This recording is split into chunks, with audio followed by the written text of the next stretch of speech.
बीच बचाव करते हुए बोली कि मैं इनसे शादी करने वाली हूँ, यानी कि हम लोग शादी करने वाले हैं। वीडियो के बारे में, ये मेरे बच्चे के साथ सो रहे थे उस रात और मैं दूसरे कमरे में सो रही थी। ये FIR में आपका इनके ऊपर हुआ है ना? इनके ऊपर मुझे विक्टिम बनाकर किया गया है, जबकि मैं कंप्लेन नहीं की इस चीज़ का। अभी कुछ दिन पहले सोशल मीडिया पर एक वीडियो वायरल हो रहा था, जिस वीडियो में एक महिला सिपाही के कमरे में एक युवक पकड़ा जाता है। अभी आप ड्यूटी पे हैं? नहीं, मैं सस्पेंड हूँ, निलंबित हूँ अभी। अच्छा, निलंबित हो चुकी हैं। तो क्या कुछ उस रात को घटना हुई थी आपके साथ? 28 तारीख की रात में जैसे मुझे पता चला था कि अश्विनी जी को किसी केस में फंसाया जाना या फिर एनकाउंटर की साजिश रची जा रही है, तो मैं इनको सावधान करने के लिए इनको कॉल की कि कुछ ही तो पता चला कि ये स्टेशन के पास से अपने चाचा जी को छोड़ने के लिए आए हुए हैं। तो इनको मैं बोली कि मेरे बउआ का तबीयत भी ख़राब है, आप मेरे रूम पे आ जाइए दवाई लेकर के। तो रूम पे दवाई लेके आए तो मैं सारी घटना इनको बताई। बताते बताते बहुत रात हो गई थी, तो मैं इनको बोली कि आप यहीं सेफ़ हैं, यहीं सो जाइए, मॉर्निंग में किसी को बुला के आप चले जाइएगा। आपके रूम में ही इनका वीडियो वायरल हुआ है कि हाँ, ये क्या क्या कहेंगे उस वीडियो के बारे में आप? वीडियो के बारे में, ये मेरे बच्चे के साथ सो रहे थे उस रात और मैं दूसरे कमरे में सो रही थी।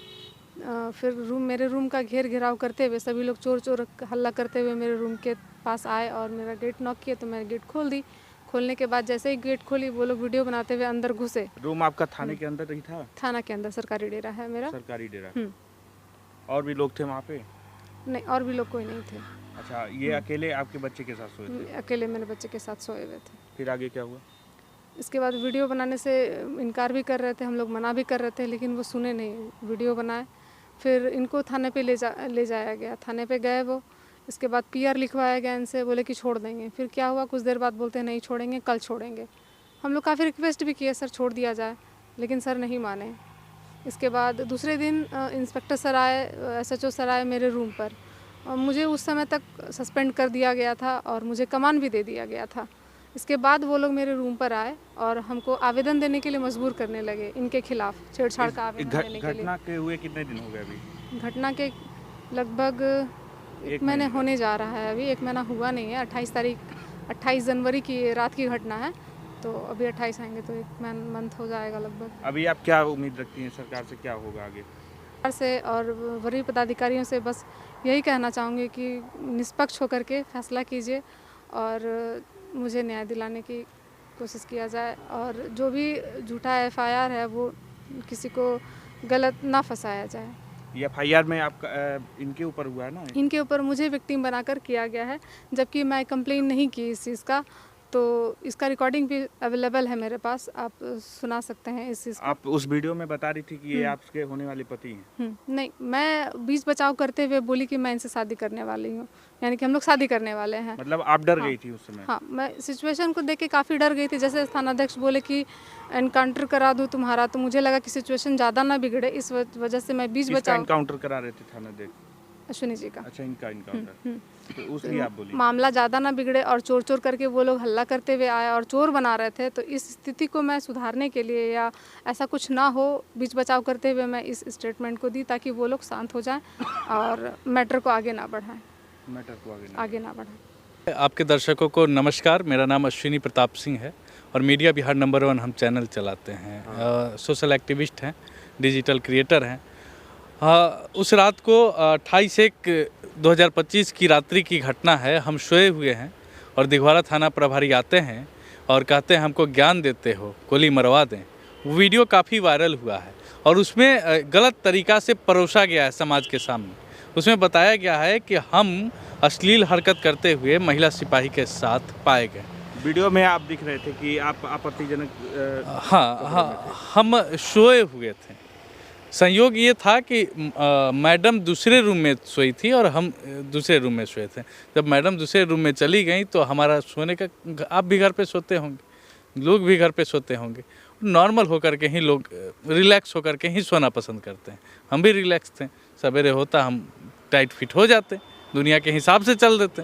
लेकिन मैडम से अब रही बात कि हम मैडम के कमरा में कैसे पहुंच गए। तो मैडम, पारिवारिक रिलेशन है मैडम से, ये महिला सिपाही बाद में है। क्या लगती हैं आपकी मैडम अभी? देखिए, ये हमारे परिवार से जुड़ी हुई एक सदस्य कहिए, एक आपका कोई दोस्त होगा, आपके कोई मित्र होंगे, तो उनसे एक लगाव जो होता है एक भाई के तरह कोई दोस्त होगा, एक बहन के तरह कोई लड़की होगी। तो उसी प्रकार से इनसे रिलेशन है। ये हमारे परिवार से जुड़े हुए हैं, परिवार के एक एक सदस्य से जुड़े हुए हैं, हमारी माँ, हमारी बहन, पूरे फैमिली से जुड़े हुए हैं। और उस दिन की रात इनके बच्चे का तबीयत खराब हो गया था और मैडम कॉल की और संयोग से हम दिघवारा थाना के पास में ही थे, रेलवे स्टेशन पे चाचा को छोड़ने गए हुए थे। तब कॉल की तो हम बोले कि मैडम हम तो दिघवारे हैं। तो बोली कि एक दवा लेकर के आ जाइए, पैरासीटामोल, थोड़ा सा तबीयत ख़राब है। तो हम पहुंच गए दवा लेकर के थाना गेट के सामने। तो मैडम कहती है ना आप ऐसा कीजिए कि आप डायरेक्ट आइए, रूम पे आइए हॉस्पिटल के रास्ते। हम मैडम के रूम पे चले गए, मैडम के रूम पे गए, दवा ववा दिए। तो मैडम बताती हैं कि आपका एनकाउंटर या गलत केस में फंसाने या कुछ भी गलत करने का साजिश चल रहा है। मैडम को कैसे पता चला था? मैडम बोली कि हम थाने प्रभारी के द्वारा, मतलब थाना प्रभारी के द्वारा ये सारी प्लानिंग चल रही है। आप बालू का वीडियो बनाते हैं, आप पुलिस के ऊपर जो कर रहे हैं, ये सारी चीज़ें आपके लिए नुकसानदायक होने जा रहा है। आप या तो यहाँ से भाग जाइए या तो यहाँ से आपको मतलब डर की वजह से आप मैडम के रूम पे रुक गए? मैडम बोली सबसे सुरक्षित जगह है, पुलिस के घर में आप रहिएगा तो सबसे सुरक्षित जगह है। और रहा बात कि हमको फंसाया जाता है किस प्रकार से, माफिया से गोली मरवा दिया जाता, जांच का विषय बन जाता है। एक यूट्यूबर को मार दिया गया, गलत लालछन लगाया गया, उसमें भी हम तो 25 दिन तक ये संघर्ष कर रहे थे कि हम समाज के सामने जब जाएंगे तो क्या बोलेंगे। लेकिन मैडम ने हमें नया जीवन दिया है। नया जीवन दिया मैडम ने हमें समाज के सामने ला कर के खड़ा कर दिया और कहा कि अब बताइए कि क्या सच्चाई है। क्योंकि जो चीज़ें हुई उसमें मैडम का कोई बयान नहीं, मैडम ने कोई बयान ही नहीं दिया, मैडम ने केस ही नहीं किया। थाना प्रभारी केस करते हैं, थाना प्रभारी कंटेंट तैयार करते हैं, उस कंटेंट में हम थाना प्रभारी को मारते हैं, उस कंटेंट में एक महिला सिपाही को हम मारते हैं। ऐसी मतलब जाल बिछाई गई जिसमें 10 धारा से हमको भिगो दिया गया। एक डिजिटल क्रिएटर को ऐसा दबाना चाहा कि समझ लीजिए कि वो तो हल्ला कर रहे थे कि अब परमानेंटली जेल चल गई, अब बाहर ना आई हैं, ये वाला स्थिति था। लेकिन आप लोगों के आशीर्वाद से और भगवान के आशीर्वाद से 25 दिनों के बाद हमको बेल मिलता है। बेल मिलने के तुरंत बाद हमारे पत्रकार साथी, यूट्यूबर साथी अनेकों लोग आते हैं। उसी में राहुल हैं, हमारे खास मित्र हैं, यूट्यूबर साथी हैं और हम लोग काफ़ी क्लोज हैं।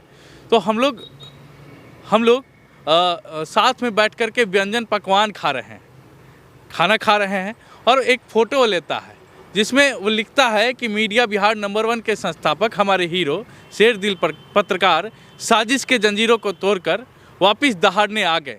फंसाना आसान है मगर फंसा कर रखना मुश्किल है, ये शब्द लिखते हैं। उसके बाद तुरंत बाद एक ऑडियो भी वायरल हो रहा है। दिघवारा थाना प्रभारी का कॉल आता है, उनका टसन देखिए, अश्विनी से दुश्मनी देखिए कि अश्विनी का पक्ष अगर आप भी लीजिएगा तो आपको भी उठा लेगा। ये भी अब सावधान रहिएगा, ठीक है। इंटरव्यू कर रहे हैं, अब सावधान रहने का ज़रूरत है। और जो लोग वीडियो देख रहे हैं साथ अगर हमारे पक्ष में कमेंट करेंगे तो उनको भी सावधान रहने का ज़रूरत है, नहीं तो उठवा लेंगे। जो आपका इंटरव्यू कर रहा है उसको धमकी मिल रही है? धमकी मिल रही है, लगातार धमकी दिया जा रहा है। हमारे साथ का जब फोटो लगा दीजिएगा तब उठा लिया जाएगा। आपको बताते हैं, पहले धमकाया गया, उसको बोला गया पूरा ऑडियो को सुनाइएगा, उसमें एक शब्द का प्रयोग किया गया।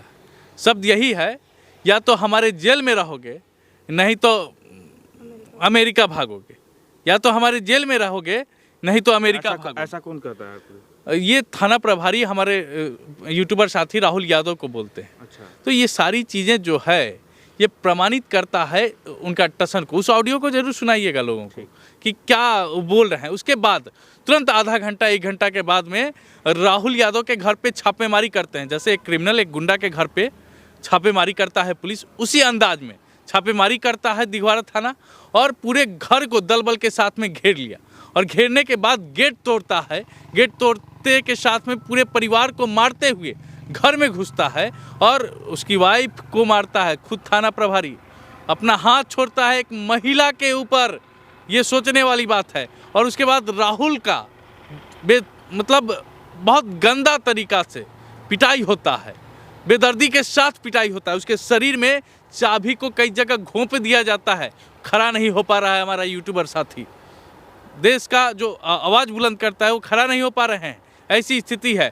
और उसको आर्म्स एक्ट में फंसा दिया जाता है। एक झूठा केस रचा जाता है जिसमें बताया जाता है कि दिघवारा थाना गश्ती कर रही है और गश्ती करने के दौरान देखती है कि एक युवा गाड़ी लेकर के भागने लगा और जब युवा को वो लोग पकड़ते हैं तो युवा बताता है कि हमारे पास में आर्म्स था। इतना सीधा है लड़का, मतलब आर्म्स का बिजनेस करने वाला युवा इतना सीधा है कि वो बता रहा है कि हमारे बगल में आर्म्स था और हमने खेत में फेंक दिया है और अभी बचा हुआ है एक कारतूस। उसके बाद में उस केस में ये भी लिखा गया है कि हमारे घर पे चलिए, यहाँ फेंका गया, घर पे मिल जाएगा। जब घर पे पहुँचता है दिघवारा थाना तो कुछ नहीं मिलता। ये ऐसा केस बनाया जाता है। तो समझ लीजिए कि पूरा का पूरा स्क्रिप्ट फेक है। हमको फंसाया गया, राहुल को फंसाया गया और हमको लगता है अनेकों लोगों को फंसाया ही गया जब से वो आए हैं। और मैडम का कैरियर को ख़त्म किया गया, हमारे कैरियर को ख़त्म किया गया। राहुल के ऊपर लालछन लगाया है, उसका कैरियर ख़त्म हुआ। और सावधान रहिएगा, आप लोगों से भी अनुरोध है।